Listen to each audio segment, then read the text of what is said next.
Hiya, right, okay, I want you to bear with me for today's video, right? It's a bit of a vlog thing, kind of thing, more than anything else.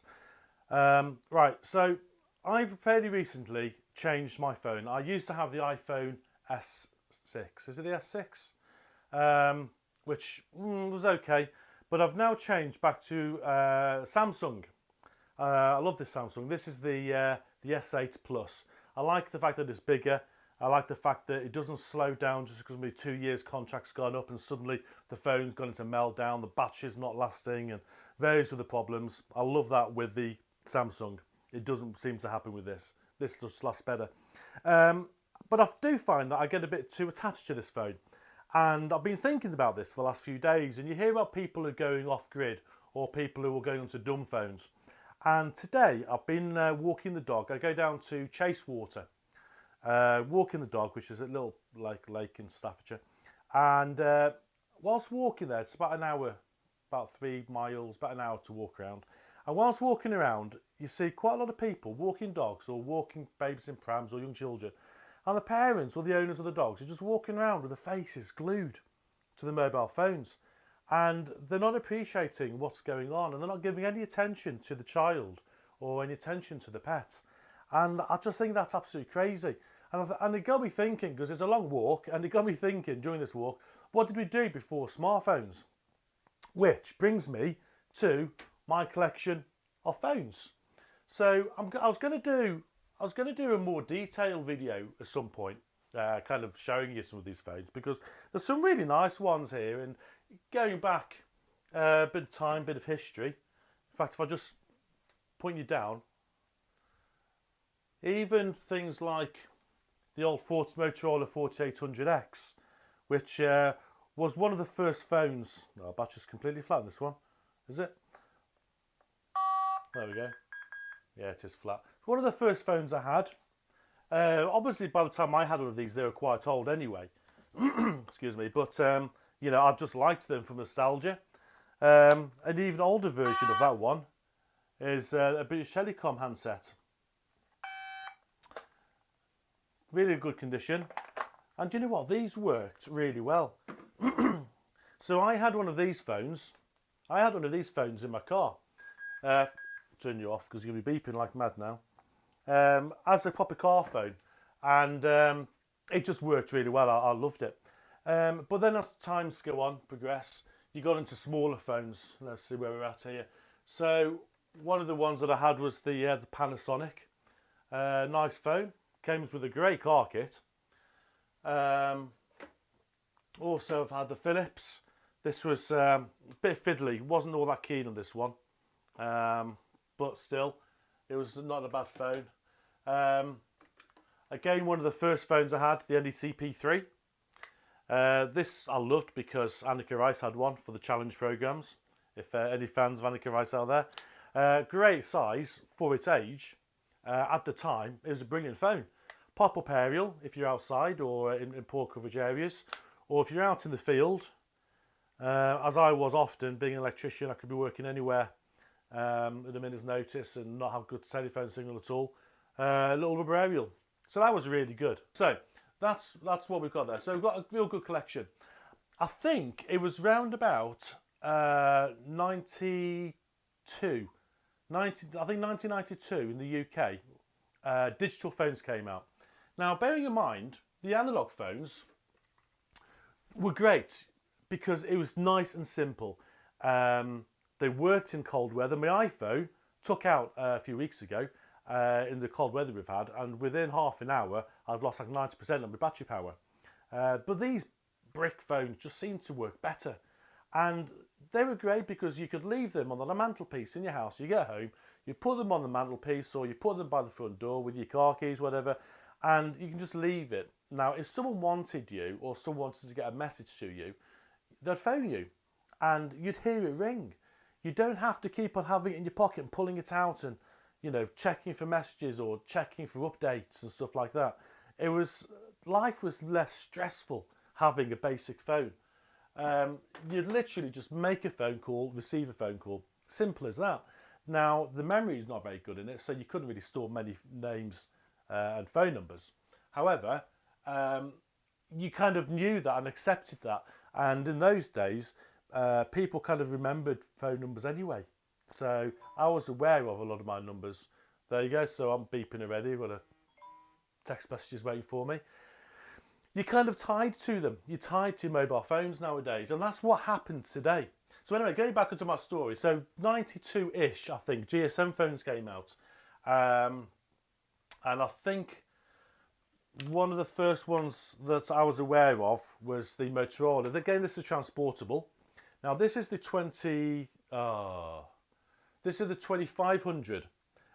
They do one very similar to the 2700 International.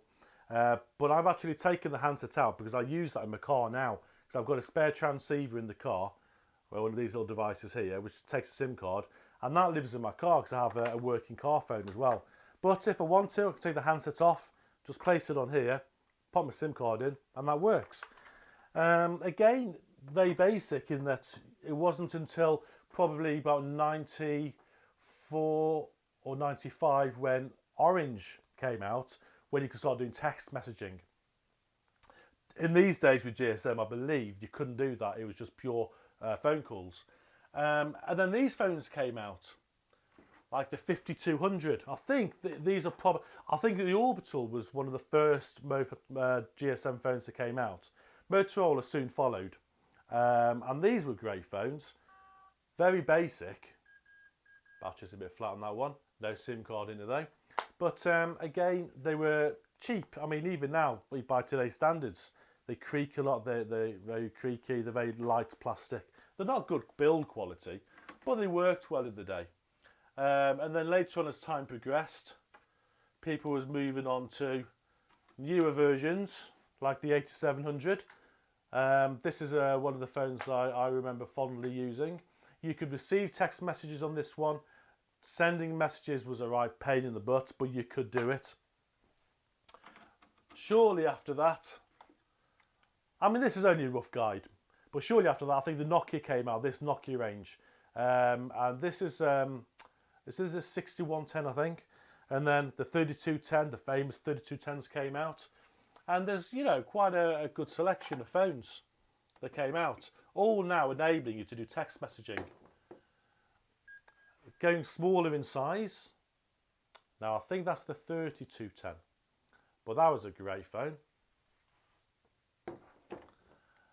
And then even now, if you want to go really silly about it, this little Diddy phone here. This is from eBay. It's probably one of the smallest phones, I would imagine, you can get. Fully working phone. Send and receive texts. And it's really clear, you know, I've used this a few times and I've spoken to people and they've not really known the difference or able to tell the difference between the quality of me using this and one of my other phones. Going back a little bit further, I forgot to mention this, Motorola 3210. Now look at that for a brick of a phone. This phone is really good because, like the Motorola Transportables, these give out a lot more power than the average handheld. And it's the same with this one. This, I think, gives out 4 watts of power, I think. I'm sure it was 4 watts. So in poor coverage areas, this actually works better. You can receive a text on this. You can't send a text. I think you can receive a text. I've only used it a few times. What I've had to do, I've had to resell the battery. So these are batteries that I got from IKEA. Take 6 1.2 volt cells or batteries to make this battery pack. And this will last me, I think I had about 28 hours on standby, but that's including having about an hour's worth of phone call as well. So battery life's really good on that. The other ones, obviously the newer, sort of last longer. But I had one of these. I had an analog version many years ago, the AAA. So that's the closest one I can find to this, which is pretty much the same size. Again, this isn't really a full phone review. It's just a bit of background stuff. So they were great phones. I love them. And I kind of miss having an old phone like this. these were the phones that were great in the day when not many people had them, and life just seemed better without everyone constantly looking at the phones. So walking around Chasewater, it gave me an idea. What if I was supposedly, what if I stopped using my smartphone, took the SIM card out and popped it in a dumb phone like this, go back 20 years, 30 years, and see how I manage with this. There's no internet, there's no mapping on here, there's no WhatsApp, no camera, nothing. Just a basic phone. Even texting is going to be a nightmare on this, so I wouldn't even do texting. If someone wants me, they phone me. Just an interesting idea. So I think what I need to do is to give that some thought. What do you reckon? Do you reckon that's possible? Right, had an idea. Bear with. Right, what we're going to do. Right, we're going to contact Lewis. Now, you know Lewis. Let's have this again, see if he's on. Could you pick him up? Lewis. Morning, Rog. Right. Yeah, what are you up to? I'm just programming the radio at the moment. Right, before we go any further, you're being recorded. You're going to be on my channel, Rog. Okay. Right, listen, this is a proposal, right? I've been out Chasewater this morning. I've explained to my viewers, people are stuck and glued to their smartphones. And I think that's a terrible shame. Yeah, you see you got yours there. I think it's a shame, and I want to go back to the days where we had basic phones. Yeah. Right? So, I reckon I'm going to take my SIM card out of my smartphone, put my SIM card in here, and make use of this for a week. What is that? Let's see it. This is the Motorola 3200. Oh, wow. I don't know whether you've seen this on one of my videos, I'm not sure. I think I have, yeah. Right, you may have done then. I did a resell of this a while ago, so I put new cells in. Yeah, So it's a fully working phone.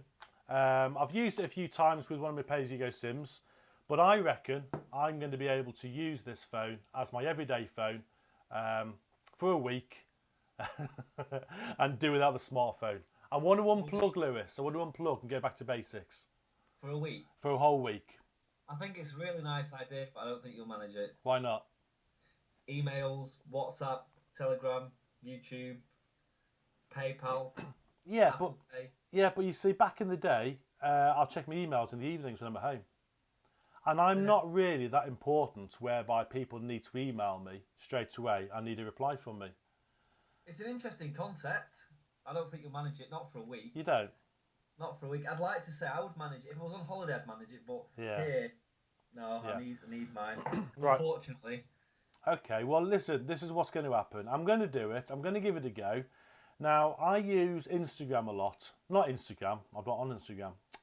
What's that thing called? That app we use? Telegram. Telegram, that's the one. So, obviously, this is still going to work without the SIM card, but I'm going to leave it at home. So, Yeah. I'll still be able to communicate with you with the Instagram, the Telegram messages. I can still take part in the family group chats on WhatsApp. But I'll just do it when I'm at home, not when I'm out walking the dog. Because today, Lewis, walking the dog, everyone's out there, faces stuck into the mobile phones, ignoring the dogs, ignoring the children. And why can't all that wait till I'm at home? I went to a restaurant on, when was it? I think it was Saturday, and there was a family of four. It was in the Trafford Centre. You know the Trafford Centre? Yeah. And there was four of them, mum, dad, boy and girl, and they were all sat there while the McDonald's was going cold or whatever they were eating, all faces into the phones. Flipping heck. That's not good, is it? I think it's a great idea. I don't think you'll manage it for a week. You know, right. I'd like to be proven wrong. So Okay. All right. Well, I'm going to give it a go. So, Lewis, I'm going to go now because I'm going to actually, on camera, swap the SIMs and make a start. Yeah, I'll speak to you tonight then on Telegram. Well, you probably will do if I'm at home. But if I'm out, Lewis, then you won't speak to me until I'm back. Well, so from now on, I'm going to start enjoying life and taking part in life again. and Yeah. phones and communications and multimedia and all these sort of things will take a back seat. I think it's a brilliant idea. It'd be an interesting one. I'm interested in this. Yeah, I'm beginning to think I probably should have chosen a different phone because I'm now thinking about carrying this around with me. Well, that makes it fun, doesn't it? Because people ask you, you'll get asked, won't you, in the street and stuff. I know, but I'm not I'm quite a self-conscious person, and I don't know whether I could cope with people looking at me. I Oh, don't you'll know. be fine. We'll see. Anyway, listen, I'm going to give it a go, and I'll let you know how it's going. No worries. Speak Right? to you in a week. Okay, take it easy, mate. Oh, See you, what mate. radio are you programming? Retivis mobile radio. Ah, nice. Yeah, so I'm just building the code book now for it. It's a DMR one. Okay. Is that going to be for one of your videos coming up? Yeah, I'm going to install it in the car. All right. And that's going to be filmed on live soon at some point, probably? In the next week. A cheeky little plug for you there, Lewis, you see? Thanks, thanks. Make sure you don't edit this bit out, leave I it in. know. Check out Lewis from Ringway Manchester. Great videos. And he'll show you how to program DMRs. Right, okay, Lewis, thanks for your time, buddy. You take it easy. Yeah, no worries, James. See you Catch you later. in a bit. Bye. That was Lewis. So, true to my word, I need my SIM card extractor pin. Right, so true to my word, I'm going to do the swap over now. So let's bring you in. Right. So I'm not going to cheat. I'm going to be true to my word with this one, guys and gals. This phone is going to be still switched on. It just won't have a SIM card in it. So when I'm at home, I'm going to be able to still use WhatsApp and various other things because, you know, all my family use them and it'll be useful to be able to receive messages and be part of group chats. So we're just talking about being out and about, okay? Right, where are we?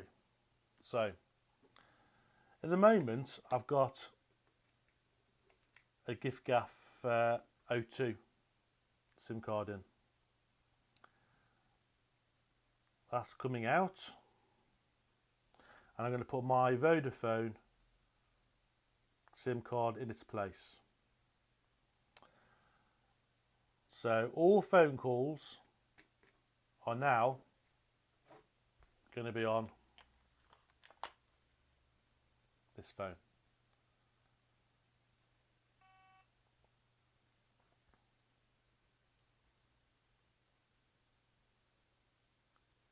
The pixel of the UK Vodafone, there we go.